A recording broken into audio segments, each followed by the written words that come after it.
Series प्रारंभिक परीक्षा को सामने देख करके बनाई गई है। इसमें हम पॉसिबल 10 क्वेश्चंस को डिस्कस करते हैं और इस डिस्कशन के लिए हम किसी एस्टैब्लिश्ड फैकल्टी को बुलाते हैं और इस डिस्कशन के दौरान हमारा जो उद्देश्य होता है वो ये कि केवल इन प्रश्नों को सिर्फ सॉल्व ना करें, इससे संभावित और प्रश्न, इस एरिया से रिलेटेड और भी जो प्रश्न बन सकते हैं उसकी भी चर्चा कर लें और साथ ही साथ आपको भी एक कॉन्सेप्ट के साथ ये बताएं कि इसके प्रिपरेशन करने की क्या स्ट्रेटेजी होनी चाहिए, कहाँ पर आपको क्या चीज पढ़ना चाहिए, क्या नहीं पढ़ना चाहिए। तो इसी के लिए आज जो हम टॉपिक डिस्कस करने जा रहे हैं वो है इंडियन इकोनॉमी। और इंडियन इकोनॉमी में एक कंफ्यूजन रहता ही है कि हम डेटा को ज्यादा याद रखें कि कॉन्सेप्ट्स को ज्यादा याद रखें। तो इसीलिए हम लोगों ने इस सेशन में उमेश सर को इनवाइट किया है। तो उमेश सर, आपका बहुत बहुत स्वागत है इस सेशन में। मेन उद्देश्य ये है कि जब हम डिस्कशन करें इस क्वेश्चन को तो वो कॉन्सेप्ट्स के साथ साथ हम वो आइडिया को एनालाइज करें, जैसे कि किस हद तक कौन से तथ्यों को याद किया जाए। और इसीलिए यहाँ पे जो प्रश्न जो सेलेक्ट किए गए हैं वो किसी ना किसी एग्जाम में आए हुए प्रश्न हैं और ऐसा देखा गया है कि इन्हीं प्रश्नों से मिलते जुलते ही प्रश्न प्राय पूछे जाते हैं प्रारंभिक परीक्षा में। तो इंडियन इकोनॉमी के इस 10 पॉसिबल क्वेश्चन में हम आज उन एरिया के बारे में डिस्कस करेंगे। तो उमेश सर हमारे साथ हैं। तो उमेश सर, पहला क्वेश्चन देखते हैं कि which of the following statement is और are correct regarding the monetary policy committee. तो इसके बारे में थोड़ा सा हिंट करिए कि बनाई क्यों गई और इसका क्या पॉसिबल आंसर है। एक्चुअली सर, इसके पहले आरबीआई जब भी रेपो रेट में चेंजिंग करती तो बैंक गवर्नमेंट के साथ बहुत ज्यादा कंट्रोवर्सी होता था, बहुत दोनों में डिबेट चलता था। आरबीआई क्या करती थी, बोलती थी कि मैं इन्फ्लेशन को कंट्रोल कर रहा हूँ, रेपो रेट को आरबीआई इंक्रीज कर देती थी। होता क्या, रेपो रेट में कि जनरली आरबीआई ही डिसाइड करती है कि रेपो रेट क्या होगा। रेपो रेट का मीन्स मतलब ये होता है कि जो हमारी रिजर्व बैंक ऑफ इंडिया है वो जितनी भी कमर्शियल शेड्यूल बैंक है उनको लोन देती है और उसके बदले जितनी कमर्शियल बैंक है वो इंटरेस्ट लेती है सर। तो कमर्शियल बैंक कस्टमर को लोन देता है, अगर आरबीआई कमर्शियल बैंक को ही लोन महंगा देगा तो फिर उसके बदले जो कस्टमर है उसको भी कमर्शियल बैंक है उनको भी लोन महंगा देंगे। इससे क्या होता था, इन्फ्लेशन रेट जो होता था वो आरबीआई कहती थी कि हम कंट्रोल कर रहे हैं, क्योंकि अगर हम रेट इंक्रीज करेंगे तो उससे क्या होगा, लोगों के पास मार्केट में मतलब पैसा कम जाएगा तो ऑटोमेटिक डिमांड कम होगी। और गवर्नमेंट ये चाहती थी कि हमको लोग डिमांड क्रिएट करना है जिससे हम रिसेशन मतलब हम इकोनॉमिक ग्रोथ को बढ़ाएं। गवर्नमेंट का ये था। इन लोगों ने आपस में लास्ट में 2016 की बात है, उसमें इन्होंने डिसाइड किया कि ऐसा करते हैं कि एक कमेटी बनाई जाती है। तो इन्होंने मॉनेटरी पॉलिसी कमेटी एक बनाई जिसमें आरबीआई के मेंबर और भारत सरकार के मेंबर, दोनों के मेंबर को शामिल किया गया। ये 2016 में बनाया गया और 2017 में क्वेश्चन यूपीएससी ने पूछ लिया, क्योंकि ये देखिए सर करंट भी था और न्यूज में था। उसके बाद यूपीएससी ने क्या किया कि इसको कॉन्सेप्ट को साथ में रखते हुए करंट को उठा करके मुद्दे को, क्वेश्चन को बना दिया, जिसमें ये बनाया गया। तो उसमें ये था कि आरबीआई के 3 मेंबर होंगे, जिसमें एक आरबीआई का गवर्नर होंगे, एक डिप्टी गवर्नर होंगे, साथ में एक उनके जो अधिकारी होंगे उसको नियुक्त करेंगे, कोई ऑफिसर। और ऐसी जो भारत सरकार है वो अपने 3 इकोनॉमिस्ट के जो जानकार हैं उनको नियुक्ति करती हैं। तो टोटल मिलाकर के 6 मेंबर होते हैं और जो अध्यक्षता करते हैं वो आरबीआई गवर्नर करते हैं, जो चेयरपर्सन होते हैं। तो यहाँ अगर हम इस क्वेश्चन पे देखें सर, तो फर्स्ट तो बिल्कुल सही है, उसमें कोई डाउट नहीं है। सेकंड स्टेटमेंट में सीधा कह रहा है कि जो है कि इट इज ए मेंबर, तो बिल्कुल गलत हो गया, क्योंकि जैसा मैंने बताया कि मॉनेटरी पॉलिसी कमेटी में टोटल केवल 6 मेंबर होते हैं, जिसमें 3 जो है आरबीआई के होते हैं और 3 जो है भारत सरकार के हैं। तो सेकंड तो गलत हो गया। और इसके बाद थर्ड स्टेटमेंट में जैसे कि अध्यक्षता की बात की गई, यहाँ पर फाइनेंस मिनिस्टर लिखा गया जबकि आरबीआई की गवर्नर करते हैं। तो इसकी इसलिए इसका जो सही आंसर होगा वो केवल फर्स्ट होगा। अगर एग्जाम में इसको शॉर्टर में स्टूडेंट करना चाहे थोड़ा सा, अगर उसको एक भी पॉइंट हो जैसे सेकंड लीजिए, उसको एलिमिनेशन से भी कर सकता है कि बी ऑप्शन में भी सेकंड एलिमिनेशन मेथड से शॉर्ट ट्रिक अपनाना चाहते हैं। बट मेरे हिसाब से कॉन्सेप्ट पढ़ना ज्यादा जरूरी है, क्योंकि जो चीज न्यूज में है, अगर मॉनेटरी पॉलिसी न्यूज में है तो उसके बारे में पूरा डिटेल में पढ़ ले तो ज्यादा बेहतर है। मॉनेटरी पॉलिसी क्या है, कौन बनाता है, तो इस चीज का ज्यादा बेनिफिट मिलेगा। और पीआईबी पीआरसी सब वेबसाइट भी साथ में देखते रहना चाहिए। बहुत खूब।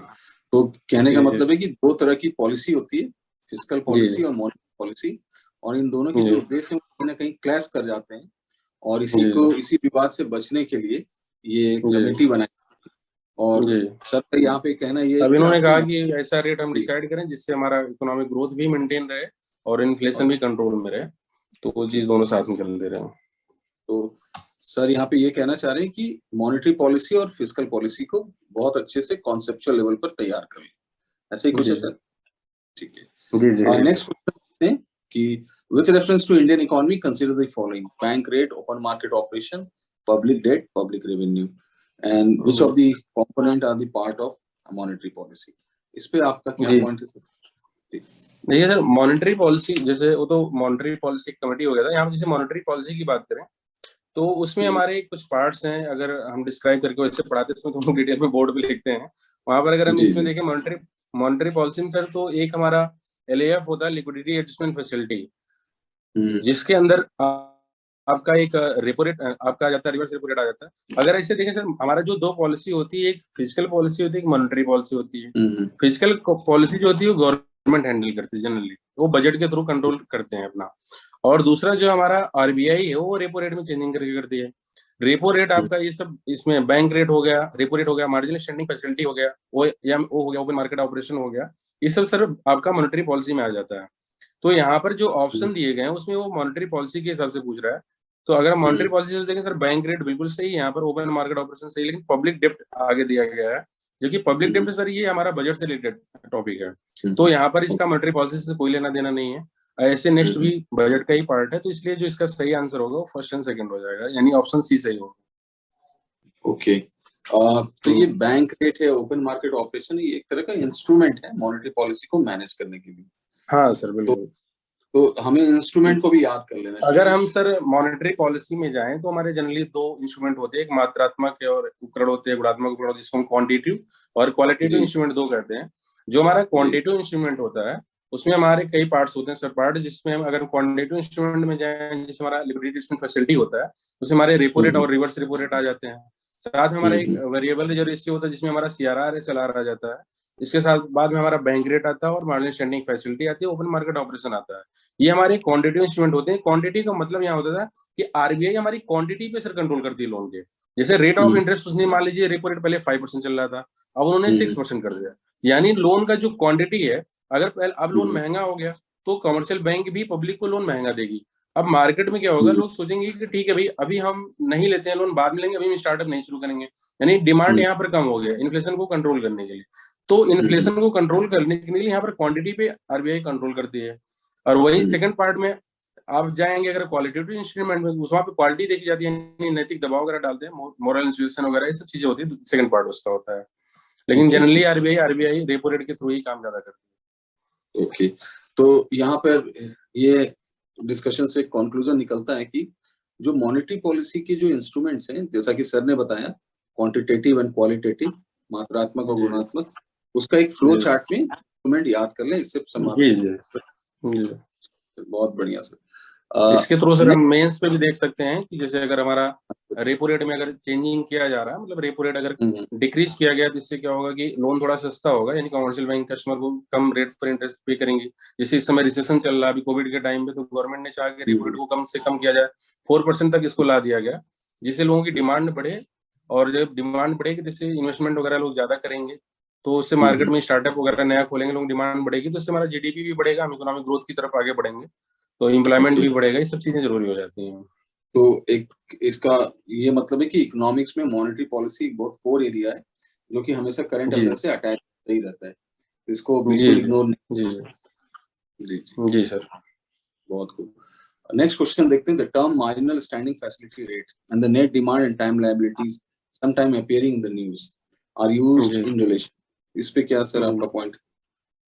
सर मार्जिनल स्टैंडिंग फैसिलिटी जो financial marginal standing facility MSF जो हमारा है, ये जी 2011 में आया था। एक्चुअली जैसे रेपो रेट चल रहा था, रेपो रेट हमारा जनरली शॉर्ट टर्म लोन के लिए होता है, और बैंक रेट जो होता है वो लॉन्ग टर्म के लिए होता है, 1 ईयर से ज्यादा के लिए जब हम लोन लेते हैं, और उसको डिस्काउंट रेट भी कहते हैं, उसमें अगर डिटेल में जाएंगे तो सिक्योरिटी के थ्रू भी लिया जाता है।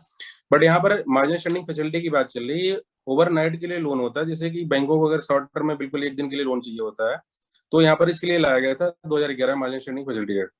तो इसके लिए आरबीआई यहाँ पर भी इंटरेस्ट डिसाइड करती है, और ये आरबीआई जो है कमर्शियल बैंकों को लोन देती है, और कमर्शियल बैंक उसके बदले इंटरेस्ट पे करती है, एनडीटीएल पे ही कैलकुलेट किया जाता है।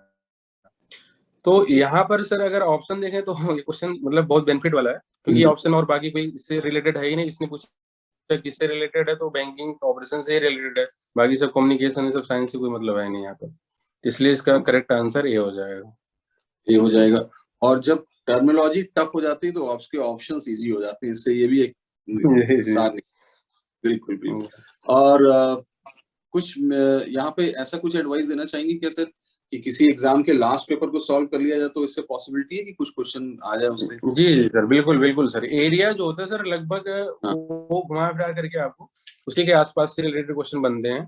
दूसरा न्यूज में जो होता है सर, आजकल क्या ट्रेंड है कि जैसे लोग करंट पर बहुत ज्यादा फोकस करते हैं, मैक्सिमम खाली करंट करंट पढ़ ले, जबकि लोग क्या कर रहे हैं, चाहे वो स्टेट पीसीएस हो, जैसे यूपी पीसीएस में देख रहे हैं वो भी यूपीएससी की तरफ भाग रहा है, तो ये लोग जो टर्मिनोलॉजी सर स्टेट मतलब न्यूज में है उससे कॉन्सेप्चुअल क्वेश्चन को बना देते हैं, डायरेक्ट करंट को ना पूछ करके उससे वो उसी टॉपिक को कॉन्सेप्ट से बना देते हैं।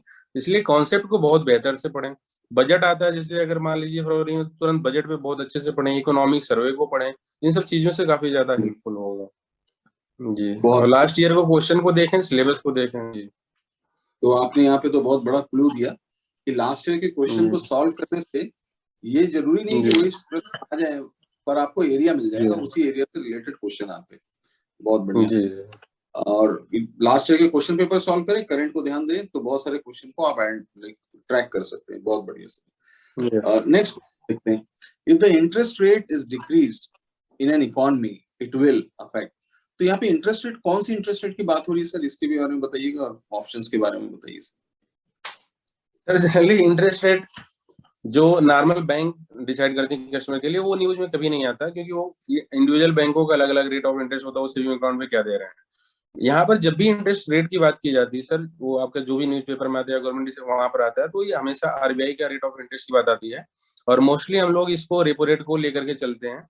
और आरबीआई जब रेपो रेट में चेंजिंग करती है तो बाकी रेट ऑटोमेटिक चेंजिंग होते हैं। इससे पहले अगर स्टार्टिंग में होता था सर कि रेपो रेट अगर 1% चेंज किया गया तो जो बैंक रेट है 1% ऑटोमेटिक एक्स्ट्रा बढ़ जाता था। आज समय में क्या है कि वो 0.25 का लेकर के चल रहे हैं, जैसे इसमें 4% रेपो रेट है तो बैंक रेट जो है 4.25% है। एमएसएफ भी लगभग उसी के सेम है। तो यहाँ पर जो रेट ऑफ इंटरेस्ट की बात की जा रही है, ये जो आरबीआई कॉमर्शियल बैंकों को यानी वाणिज्यिक बैंकों को जो लोन देती है उस पर जो इंटरेस्ट ऑफ रेट मतलब जो इंटरेस्ट लेती है उसको उस इंटरेस्ट की बात की गई है सर। और यहाँ पर सर अगर कह रहा है कि the interest rate is the decrease, यानी डिक्रीज अगर किया जा रहा है तो उसका क्या इम्पैक्ट पड़ेगा, जैसे सर हमने पहले ही बताया, अगर रेट ऑफ इंटरेस्ट को कम किया जाएगा तो ऑब्वियसली बात है कि लोन थोड़ा सस्ता होगा, और कस्टमर क्योंकि बैंक भी उसका रेट ऑफ इंटरेस्ट कम करके लोन देंगे, तो मार्केट में लिक्विडिटी इससे बढ़ेगी, तरलता बढ़ेगी, तो डिमांड बढ़ेगी, और जब डिमांड बढ़ेगी लोगों की, लोग सोचेंगे ठीक है भाई हम लोन लेते हैं और इसके थ्रू हम इन्वेस्टमेंट करते हैं, उनकी कंजम्पशन बढ़ेंगे, वहां पर सर इन्वेस्टमेंट बढ़ेगा इससे। तो ये आपने तो स्टार्टिंग में बहुत ही एक बेसिक कॉन्सेप्ट जो बताया है, ये बहुत स्ट्रगल करते हैं बच्चे कि ये इंटरेस्ट रेट है क्या। तो जैसा कि सर ने बताया कि हर बैंक का इंटरेस्ट रेट अलग अलग होता है, तो उसको तो रेफर नहीं किया जा सकता, पर आरबीआई जो इंटरेस्ट रेट तय करती है वो मदर इंटरेस्ट रेट है, उससे बाकी इंटरेस्ट रेट डिफाइन हो जाता है। तो इसलिए आरबीआई का इंटरेस्ट रेट है, और इंटरेस्ट रेट के कॉन्सेप्ट को पढ़ना इस क्वेश्चन से लगता है कि आपको जानना चाहिए, उसी से मॉनेटरी पॉलिसी के बारे में आप कॉन्सेप्ट भी डेवलप कर सकते हैं। ऐसा ही कुछ है सर? बिल्कुल सर, बिल्कुल। अभी हाल ही में सर इसी से रिलेटेड क्वेश्चन कम से कम 1-2 लोगों ने ला करके पर्सनली मेरे को दिखाया, जिसमें जीआईसी पीजीटी वगैरह के एग्जाम्स में भी ऐसे क्वेश्चन आए गए, कॉमर्स में, आपके यूपी पीसीएस में भी इस बार अभी लेटेस्ट क्वेश्चन आया था, तो वहां पर भी डायरेक्ट इंटरेस्ट रेट की ही बात किया था, तो लोअर पीसीएस में भी ऐसे क्वेश्चन आया, तो इंटरेस्ट रेट को समझना बहुत ज्यादा जरूरी है। ओके, तो आपको इंटरेस्ट रेट का इम्पैक्ट जान लेना है, उसके बढ़ने से क्या होगा, उसके घटने से क्या होगा, और बैंकों में क्या असर पड़ेगा, और ये प्रीलिम्स में भी काम आएगा सर, मेंस में भी काम करेगा जी। बहुत बढ़िया, बहुत बढ़िया। नेक्स्ट क्वेश्चन देखते हैं कि who among the following was the chairman of the first finance commission of India. तो थोड़ा फाइनेंस कमीशन के बारे में सर थोड़ा बताइएगा। एक्चुअली सर हमारे कॉन्स्टिट्यूशन में ऑलरेडी फाइनेंस कमीशन के बारे में दिया गया है, जैसे आर्टिकल 280 में, तो वहां पर जो नियुक्ति करते हैं, जो चेयरपर्सन के वहां पर प्रेसिडेंट हमारे करते हैं, तो जो फर्स्ट ये क्वेश्चन है अभी हाल ही में यूपीपीसीएस 2011 में आया है सर, बिल्कुल लेटेस्ट है, अभी कुछ ही दिन पहले, लेटेस्ट हमको लग रहा है मुश्किल से 15 डेज 10 डेज पहले आया होगा। तो यहाँ पर इनका जो मेन पूछने का पर्पस है, क्योंकि अभी हाल ही में हमारा फाइनेंस कमीशन नया जो बनाया गया है 15th वहां पर, तो वो न्यूज में चल रहा था, उनकी नई सिफारिश आई हुई थी, तो इसकी वजह से इन्होंने पूछा। बट इन्होंने, अब होता क्या है कि इसीलिए मैंने कर रहा हूँ सर, जो आजकल न्यूज में चल रहा है मेरे को उसके बारे में थोड़ा सा डिटेल भी पढ़ने की जरूरत है। जैसे अगर ये चीज फाइनेंस कमीशन की बात यहाँ न्यूज में चल रही थी, तो स्टूडेंट की ये जरूरत है कि ठीक है हम एक बार लक्ष्मीकांत को उठाते हैं या इकोनॉमी की टर्मिनोलॉजी को उठाते हैं, देखा जाता है कॉन्स्टिट्यूशन का भी पार्ट है और इकोनॉमी का भी पार्ट है, तो यहाँ पर उसको तुरंत उठा करके हमको कॉन्सेप्ट को जानना जरूरी है। कभी कभी आर्टिकल पूछ लिए जाते हैं फाइनेंस कमीशन कौन से आर्टिकल में है, तो अगर हम स्टार्टिंग से उसके बेसिक के बारे में पढ़ें तो हमको ये पता चलेगा ठीक है कि स्टार्टिंग में कौन था। यहाँ पर इन्होंने डायरेक्ट प्रेजेंट टाइम का ना पूछ करके बिल्कुल स्टार्टिंग का पूछ लिया, तो यहाँ पर स्टार्टिंग इससे जो सही आंसर होगा सर केसी नहीं होगी जी होगा। और जो फाइनेंस कमीशन है जनरली सर जो स्टेट गवर्नमेंट और सेंट्रल गवर्नमेंट है इनके बारे में वो काम करता है, डिसाइड करता है कि क्या टर्मिनोलॉजी मतलब क्या होना चाहिए, इनको कितना बजट में कितना पैसा देना चाहिए, कितना फंडिंग करना चाहिए, इसके लिए बहुत ज्यादा हेल्पफुल होता है फाइनेंस कमीशन। स्टेट गवर्नमेंट और सेंट्रल गवर्नमेंट के बीच का काम करता है एक तरीके से फाइनेंस के बारे में। ओके ओके, तो फाइनेंस कमीशन जैसे अभी इसने कहा कि ठीक है आप टैक्स का जो रेवेन्यू है उन्होंने पहले स्टार्टिंग 42% चल रहा था, इस बार इन्होंने हमारा जब जम्मू कश्मीर यूटी बनाया गया तो यहाँ पर 1% उधर से काट करके 41% कर दिया डिसाइड किया। ओके ओके, तो बहुत सारे जो टैक्स के कलेक्शन होते हैं उसमें यूनियन गवर्नमेंट को शेयर करता है स्टेट गवर्नमेंट के साथ, तो फाइनेंस का तरह से वो नियमावली बनाता है, पैरामीटर बनाता है जिसके बेसिस पे ये शेयर हो जाए, और इसीलिए कुछ कंट्रोवर्सी भी हो जाती है, साउथ की स्टेट ज्यादा सर उसके कुछ क्राइटेरिया एक्चुअली सर वो कहते हैं कि ठीक है कुछ आप इन्वायरमेंट के लिए कुछ पॉपुलेशन के लिए, तो उसका कई पूरा अगर हम उसमें जाएंगे सर तो पूरा पॉलिटी में चले जाएंगे, वो कॉन्स्टिट्यूशन में पूरा पूरा डिटेल में दिया गया उसके ऑर्गेनाइजेशन में कैसे कैसे क्या प्रोसीजर है, तो वहाँ पर पूरा दिया गया। ऐसे स्टेट फाइनेंस कमीशन भी ऐसे होता है जो पंचायतों के बारे में वहाँ पर उसके बारे में बताया जाता है कि क्या क्या कैसे कैसे कितनी फंडिंग करनी है।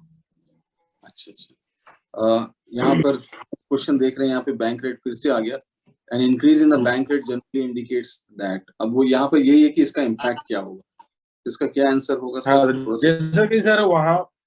जैसे कि सर वहां पर दिया था डायरेक्ट केवल इंटरेस्ट रेट दिया था और वो भी डिक्रीज लिख दिया था उस क्वेश्चन में। यहाँ पर कह रहा है कि बैंक रेट अगर हमारा इंक्रीज कर गया तो क्या होगा, तो जनरली सर जो हमारा जो बैंक रेट जो होता है, जैसे हमने रेपो रेट बैंक रेट बताया, बैंक रेट में reserve bank of India commercial बैंकों को लॉन्ग टर्म के लिए लोन पे कर दिया और उसके थ्रू कमर्शियल बैंक क्या करती है पब्लिक को लॉन्ग टर्म के लिए लोन देती है कि आप इन्वेस्टमेंट वगैरह करिए। लेकिन सर जो रेट ऑफ इंटरेस्ट है बात वही आती है कि होता है वो डिक्रीज कर रहे हैं या इंक्रीज कर रहे हैं। जब डिक्रीज करते हैं तो सस्ता लोन होता है, उसको हम लूज कह सकते हैं। और यहाँ पर जो हमारा टाइट मनी पॉलिसी, इसको हम ट्रैप मनी पॉलिसी भी या ट्रैप मॉनेटरी पॉलिसी भी कभी कभी टर्मिनोलॉजी आती है। यहाँ पर टाइट मनी पॉलिसी दिया गया, जैसे अगर हम डी ऑप्शन में देखें, क्योंकि कहने का मतलब ये हो गया कि रेट ऑफ इंटरेस्ट ज्यादा हो गया और रेट ऑफ इंटरेस्ट ज्यादा होगा यानी आरबीआई क्या करना चाह रही है, इन्फ्लेशन को कंट्रोल करना चाह रही है मार्केट में।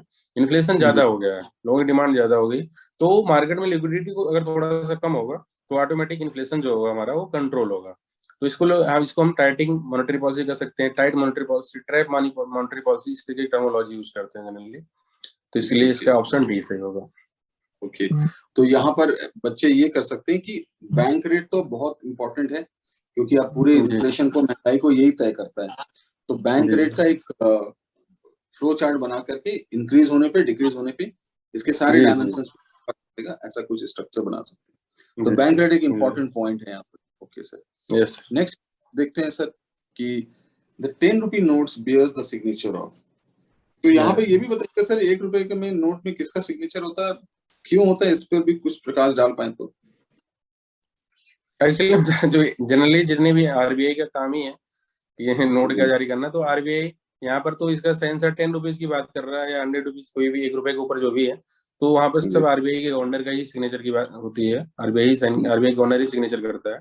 1 रुपीज की बात की जाए सर तो जो भारत सरकार के जो हमारे वित्त सचिव होते हैं उनका साइन होता है वहां पर, बाकी और कोई डिफरेंस यहाँ पर नहीं सर। ये फैक्चुअल क्वेश्चन था, अभी लोअर पीसीएस में आ गया था, बहुत सिंपल क्वेश्चन था, अभी हाल ही में करीब 1 महीना पहले एग्जाम हुआ है उसमें आया हुआ क्वेश्चन। अच्छा अच्छा, ये क्वेश्चन हर स्टेट एग्जाम में ये रोटेट होता रहता है कहीं ना कहीं ये क्वेश्चन। यस सर, कुछ 1-2 क्वेश्चन सर फैक्चुअल ले पूछ ही लेते हैं जनरली। अगर जैसे और नॉर्मली सी बात है सर, अगर हम इकोनॉमी पढ़ रहे हैं टर्मिनोलॉजी, तो थोड़ा सा करेंसी के बारे में भी मेरे को, जैसे अगर एग्जाम में आ गया तो ये चीज जान तो लेना ही चाहिए कि ठीक है किसका सिग्नेचर है। और दूसरी चीज सबके पास नोट भी रखे हुए हैं, अगर वो निकाल के एक बार उसके बारे में वैसे भी देख लें तो ये चीज आ जाएगा कि क्या है। कभी कभी साइंस में भी क्वेश्चन आते रहते हैं कि ट्यूबलाइट में इसमें कौन सी गैस, उसमें क्या है।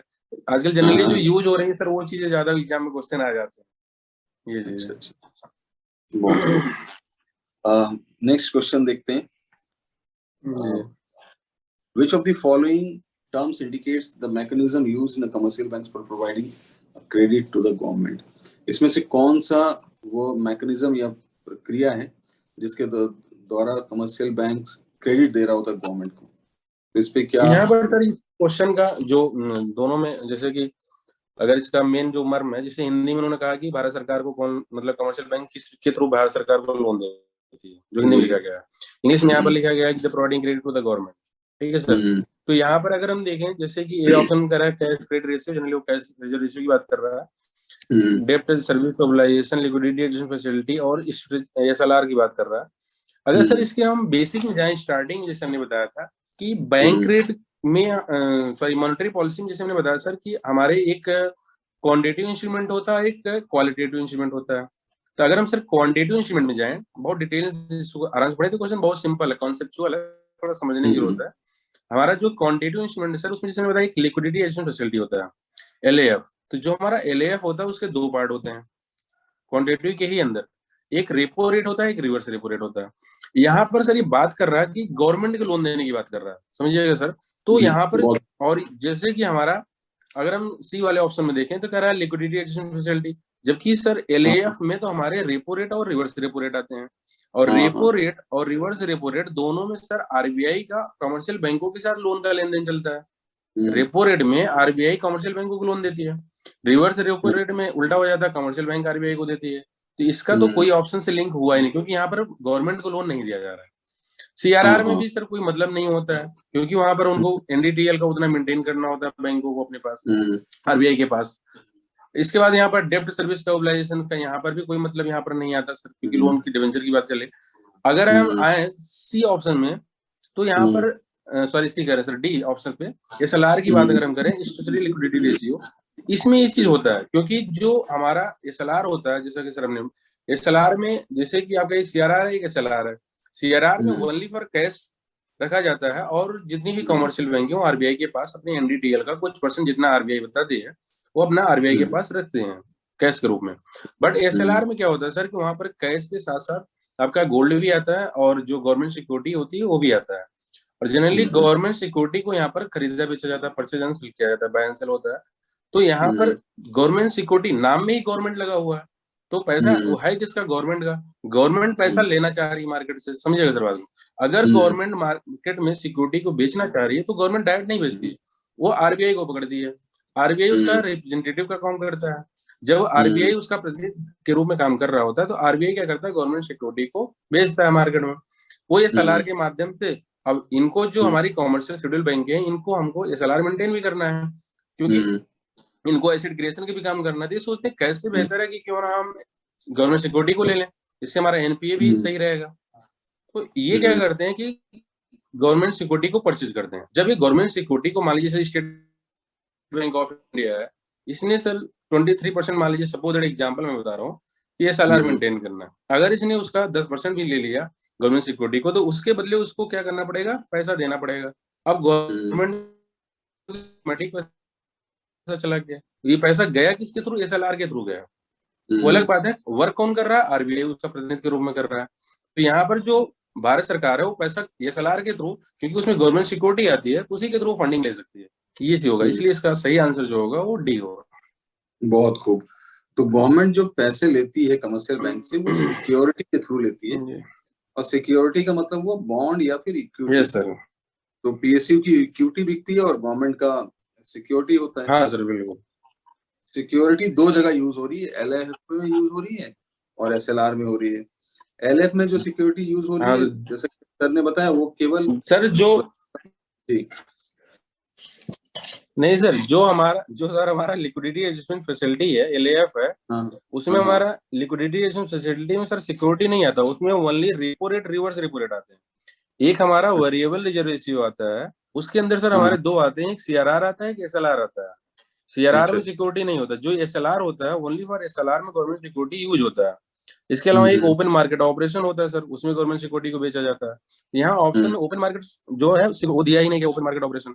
तो यहाँ पर इसका जो सही आंसर होगा SLR होगा, क्योंकि SLR में गवर्नमेंट सिक्योरिटी रखी जाती है। ओके ओके ओके, जी जी वो क्योंकि लिक्विडिटी में फैसिलिटी में वो। जी जी, बहुत बहुत बढ़िया। तो SLR में ये निहित है कि हर बैंकों को अपने 3 मदों में, गोल्ड में, कैश में और गवर्नमेंट सिक्योरिटी, उसमें सर ऑप्शन है जी हाँ बिल्कुल जी, उसमें रखना, और उसमें भी चॉइस है। बैंक के ज्यादातर गवर्नमेंट, हाँ सर चॉइस है, लेकिन बैंक ज्यादातर गवर्नमेंट सिक्योरिटी की तरफ भागती है। क्योंकि अगर सपोज सिंपल से बात है सर, अगर गवर्नमेंट बैंकों के पास 100 रुपए है, बैंकों को इनकम तब होगा ना जब वो पब्लिक को लोन देंगे, उससे बदले इंटरेस्ट लेंगे। तो वो सोचते हैं कि हम क्यों ना, उससे बेहतर है कि हम गवर्नमेंट सिक्योरिटी में इन्वेस्ट करते हैं, क्योंकि उससे उनका पैसा बचेगा। बहुत बढ़िया सर। नेक्स्ट प्रश्न पे आते हैं। When the Reserve Bank of India announces an increase in cash reserve ratio, what does it mean? CRR की बात हो रही है, तो ये भी एक तरह का मॉनेटरी पॉलिसी है, और मॉनेटरी पॉलिसी के प्रभाव को यहाँ पर आपको जानना है। तो इस पे क्या है सर आपका पॉइंट ऑफ व्यू? जैसे CRR इससे पहले भी मैंने बताया था, यहाँ पर ये कह रहा है कि इंक्रीज कर दिया गया। अगर सर इंक्रीज किया गया तो ऑब्वियस सी बात है, जैसे 100 रुपए अगर मतलब कमर्शियल बैंकों के पास है, RBI ने कहा कि ठीक है पहले 4% हम CRR आप मेंटेन करते थे, यानी 100 रुपए में 4 रुपए आप RBI के पास 4 रुपीज डिपॉजिट कर देते थे। अब RBI कह रहा है कि आपको 4 रुपीज की जगह आपको 10 रुपीज रखना है। तो यानी कि जो पहले कमर्शियल बैंक जैसे स्टेट बैंक ऑफ इंडिया है, पहले अगर कंज्यूमर को यानी कस्टमर को या उपभोक्ता को हम कहें, वो पहले 96 रुपीज लोन पे कर रही थी, तो अब वो लोन खाली कितना दे सकती है? 90 रुपीज दे सकती है। यानी अगर CRR को इंक्रीज किया जाएगा तो इससे लिक्विडिटी जो होगी वो क्या हो जाएगी? कम हो जाएगी, क्योंकि बैंकों की जो लोन देने की क्षमता होगी वो कम हो जाएगी। एसेट क्रिएशन वो कम कर पाएंगे, एसेट कम क्रिएट कर पाएंगे, एसेट जनरेट, क्योंकि बैंक का 2 ही काम है, डिपॉजिट करना और लोन देना। और जो उनका डिपॉजिट है वो उनके लिए लायबिलिटी है, और जो उनका लोन देने का काम है उनके लिए एसेट है। तो ये चीज चलता है सर। तो यहाँ और दूसरी एक चीज और सर, अगर हम कॉन्सेप्चुअल की बात करें, बहुत इंपॉर्टेंट है। जैसे सर रेपो रेट और CRR में एक डिफरेंस और है कि रेपो रेट में जैसे अगर रेपो रेट को इंक्रीज या डिक्रीज RBI करती है, तो जरूरी नहीं कि मार्केट में लिक्विडिटी बढ़ेगा या घटेगा ही, बट CRR में 100% फिक्स है। अगर RBI CRR को चेंज करती है तो लिक्विडिटी पे पक्का को इम्पैक्ट पड़ेगा ही पड़ेगा, क्योंकि रेपो रेट में ये होता है कि जैसे RBI कमर्शियल बैंकों को लोन पे कर रही होती है, वहां पर सर ऑप्शन ये है सबसे बड़ी बात कि कमर्शियल बैंक जब RBI से लोन लेगी तभी तो उसका इम्पैक्ट पड़ेगा आगे। अगर वो खुद अपने पास से देगा तो उसका कोई फर्क नहीं पड़ने वाला इंटरेस्ट का। लेकिन CRR में क्या है कि कंपलसरी RBI कहती है कि आपको NDTL कितने % मेंटेन करना ही करना है, आपको मेरे पास रखना ही रखना है। तो जब यहाँ कंपलसरी है तो ऑब्वियसली बात है, अगर इनके पास 100 रुपए, उसने कहा कि आपको 10 रुपए मेरे पास रखना है, तो यानी तो क्या हो जाएगा? मार्केट में लिक्विडिटी कम हो जाएगा। अगर वही कम कर दिया जाता है, इनकी लोन देने की क्षमता इनकी बढ़ जाएगी, तो ये चीज हो जाती है सर। तो इसलिए यहाँ पर कह रहा है क्योंकि इंक्रीज किया गया है CRR को, यहाँ पर commercial bank will have less money to, क्योंकि सीधी सी बात है कम लोन दे पाएंगे, तो इसलिए ये आंसर इसका सही हो जाएगा। बहुत बहुत बढ़िया।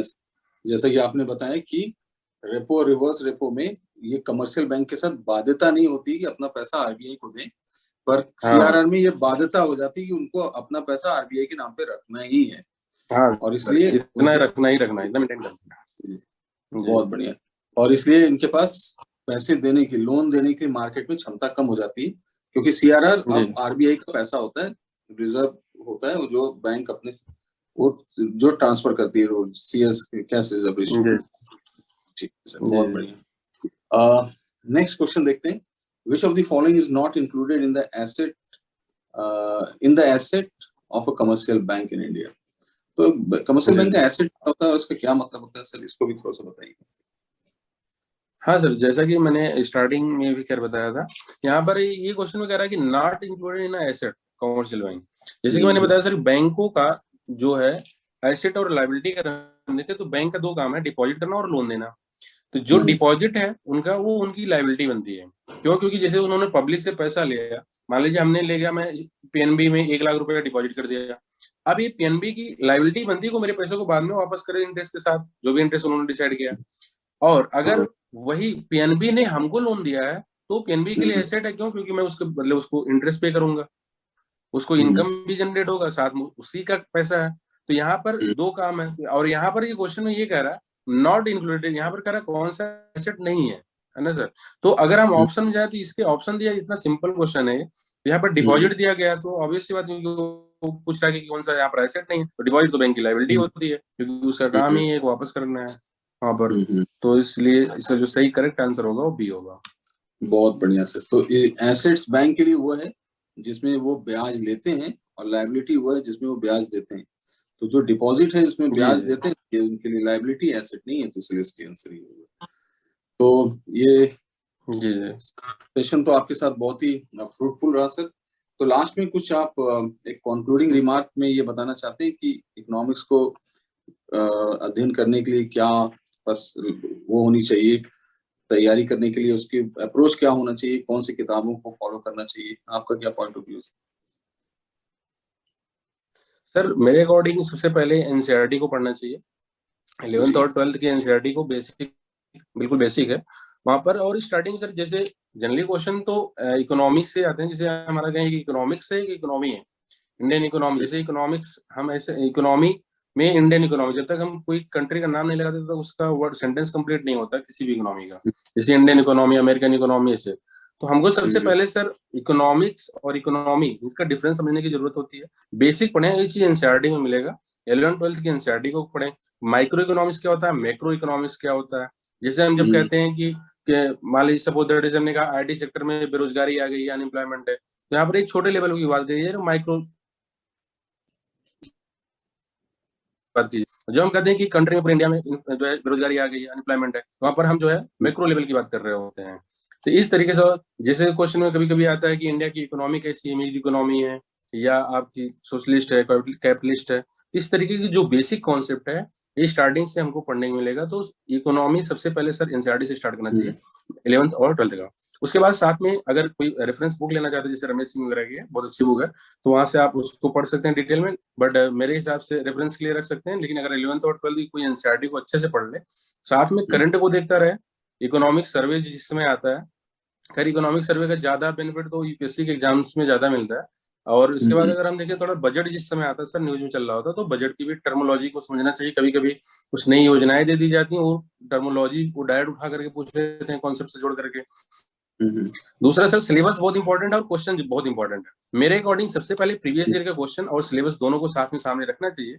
जब हम एक बार क्वेश्चन को देख लें पेपर में, नो डाउट मुझे नहीं आ रहा, बट आप पहले एक बार क्वेश्चन को देखिए। उससे क्या होगा कि आपने क्वेश्चन को देख लिया, अब आप अगर न्यूज़पेपर भी पढ़ रहे हैं, द हिंदू या टाइम्स ऑफ इंडिया, कोई भी न्यूज़पेपर पढ़ रहे हैं, तो आपको उसको देखने से ये लगेगा कि अच्छा ये क्वेश्चन आया था, ऐसा यहाँ पर दिया हुआ। तो आप उस टर्मोलॉजी से जो है ज्यादा तुरंत आप पकड़ ले जाएंगे हमको पढ़ना क्या है, छोड़ना क्या है, क्योंकि आपने क्वेश्चन देखा हुआ है। साथ में आप सिलेबस भी देखिए उसने क्या पूछा हुआ है। कुछ क्वेश्चन ऐसे हैं जो हमारे प्रीलिम्स और मेंस दोनों को जोड़ करके पूछते हैं। आजकल स्टेट्स एग्जाम्स में भी वो कॉन्सेप्चुअल बनाने की कोशिश कर रहे हैं, यूपीएससी की तरफ धीरे धीरे जा रहे हैं। तो उसको कॉन्सेप्ट को भी जानना जरूरी है, उसका क्या इम्पैक्ट पड़ता है। माइक्रो इकोनॉमिक्स हम चले जाए, डिमांड और सप्लाई, अगर सही तरीके से देखा जाए टर्मोलॉजी, तो डिमांड एंड सप्लाई पर पूरा चैनल चलता है सर। जैसे डिमांड और लॉ ऑफ डिमांड, इसमें भी डिफरेंस है सर। हम एक छोटा सा क्वेश्चन इसमें भी बनाए, तो उसमें भी डिफरेंस है। लॉ ऑफ डिमांड में ओनली फॉर प्राइस की बात की जाती है कि price increases demand decreases, and price decreases demand increases, but other thing remaining the constant, और कुछ भी चेंजिंग ना होने पाए। लेकिन जो ओनली डिमांड चेंज होता है, डिमांड किसी की डिमांड तो सर अगर उसका इनकम चेंज हो गया तब भी चेंज हो जाएगा, प्राइस चेंज हो गया तब भी चेंज हो जाएगा, टेस्ट एंड प्रेफरेंसेस चेंज हो गया तब किसी के कॉफी पसंद है, किसी को टी पसंद है। लेकिन जो लॉ ऑफ डिमांड की बात की जाती है तो वहां पर बाकी चीजों में कांस्टेंट की बात की जाती है। तो इस तरीके से जो छोटी छोटी टर्मोलॉजी है इकोनॉमी में, वो बहुत इंपॉर्टेंट होता है। तो इसलिए मेरे हिसाब से एनसीईआरटी पढ़ें। रेफरेंस में अगर लेना चाहें तो रमेश सिंह की बुक ले सकते हैं, साथ में पेपर्स वगैरह न्यूज को पढ़ते रहें। बहुत खूब सर। ये तो पता चला कि कीमत के बढ़ने से मांग में कोई प्रभाव नहीं होता, मांग मात्रा में प्रभाव होता है। और ये बहुत कम लोग को पता चलता है कि क्वांटिटी चेंज होता है, डिमांड नहीं चेंज होता है। तो ये बारीकी चीज तो आपको जानना चाहिए। और सर के बारे में और भी डिस्क्रिप्शन आपको कमेंट बॉक्स में और नीचे डिस्क्रिप्शन बॉक्स में मिल जाएगा। तो बहुत बहुत आभार सर, बहुत बहुत धन्यवाद आपको टाइम देने के लिए। सर